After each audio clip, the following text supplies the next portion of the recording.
I swear to God, sometimes the only way to fix something is to burn the whole damn house down. That's what I learned, anyway.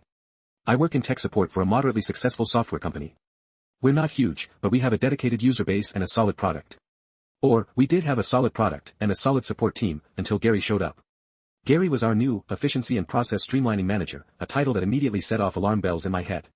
He was fresh out of some corporate MBA program, probably never actually touched a customer-facing product in his life. His big brainchild, rolled out with much fanfare, was the activity log and approval matrix. Basically, every single action taken on a ticket, no matter how minute, had to be logged into a new system and then approved by a team lead before moving to the next step. For accountability, he chirped, and to identify bottlenecks. This included things like reviewed ticket description, open troubleshooting guide, typed initial response draft, emailed internal team. Every damn thing. We all tried to follow it, at first. It was a nightmare. Our resolution times plummeted because half our day was spent logging tiny, insignificant actions. Our existing system already tracked ticket status and time spent on calls. This new layer was pure, unadulterated bureaucratic hell. People were stressed, customers were waiting longer, and Gary just kept sending out emails about process adherence. Then came the incident. A pretty standard issue, a customer couldn't log in. Took me maybe 2 minutes to identify the locked account, reset the password, and get them back online.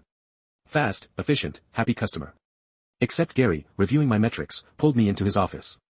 "Mark," he said, his voice dripping with full concern, "I see you resolved ticket number 73491 in 2 minutes, but your activity log shows only one entry, resolve ticket.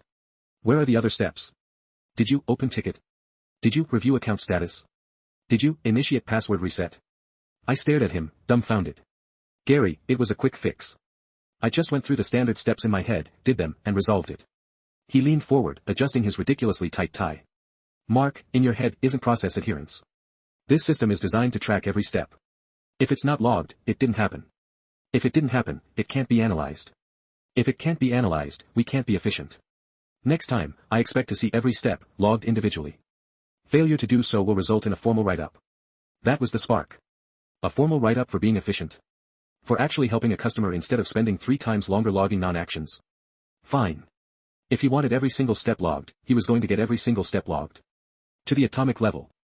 The next morning, I arrived early. I opened my first ticket. Then I opened my activity log and approval matrix window. First entry, logged into workstation, 30 seconds. Submit for approval.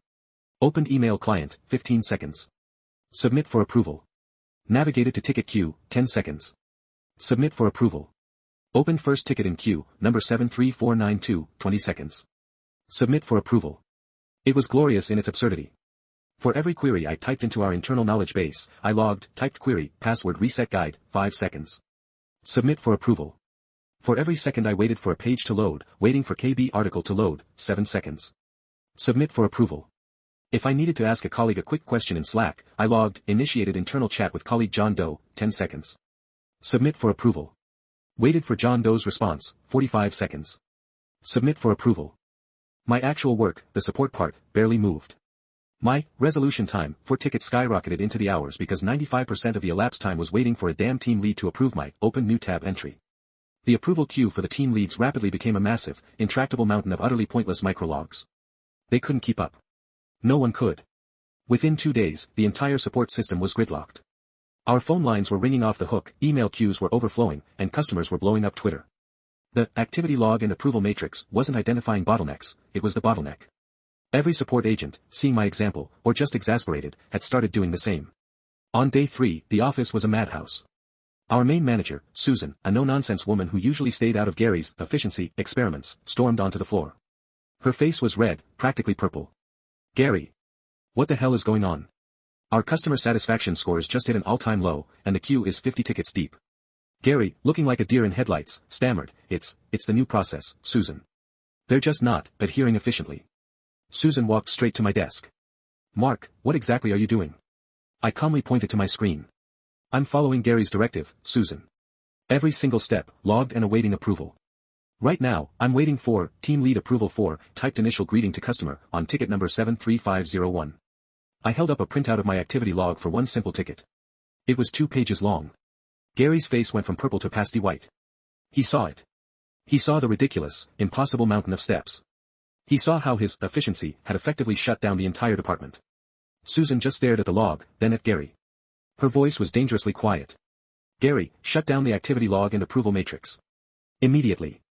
And get everyone back to actually helping customers. She then turned back to me, gave a tiny, almost imperceptible nod, and walked away, pulling Gary along by the arm into her office.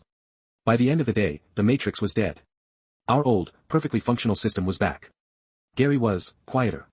He didn't make eye contact for a week. And my resolution times? They were back to normal.